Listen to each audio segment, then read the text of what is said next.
Antara cabaran dalam menjayakan projek ini adalah untuk koding Arduino supaya PIR sensor dapat menghantar maklumat apabila mengesan pergerakan dan seterusnya membolehkan lampu floodlight menyala secara automatik.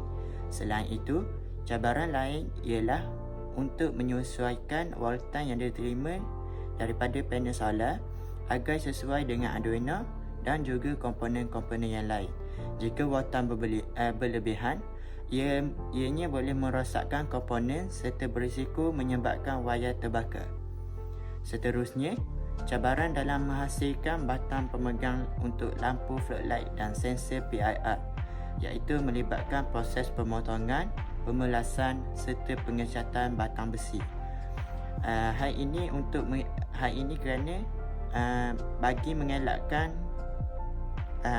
permukaan besi mudah berkarat serta menghilangkan kesan karat pada permukaannya, selain meningkatkan ketahanan besi supaya dapat digunakan dalam jangka masa yang lebih lama.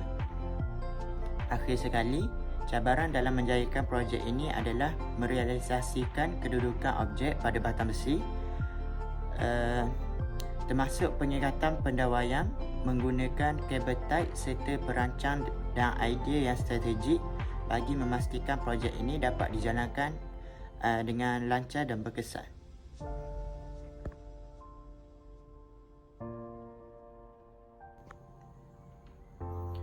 Projek kami juga dilengkapi dengan lampu floodlight yang mempunyai tahap kalis air IP65, bermaksud ia tahan hujan dan juga panas.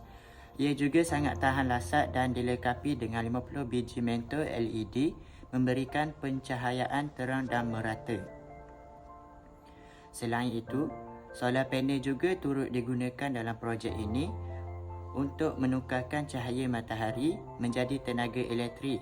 Ini membolehkan lampu ini berfungsi menggunakan tenaga solar, menjadikannya lebih mesra alam dan mengurangkan penggunaan elektrik.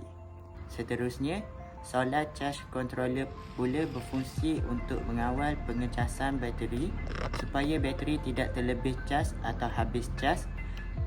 Ini juga untuk memastikan sistem solar lebih selamat dan boleh digunakan dalam jangka masa yang panjang.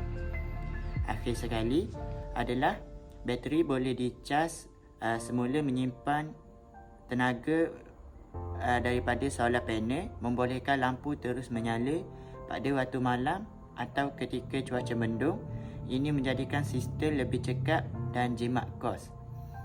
Saya rasa sekadar itu saja perkongsian saya terhadap projek FIP yang saya buat ni. Sekian, terima kasih.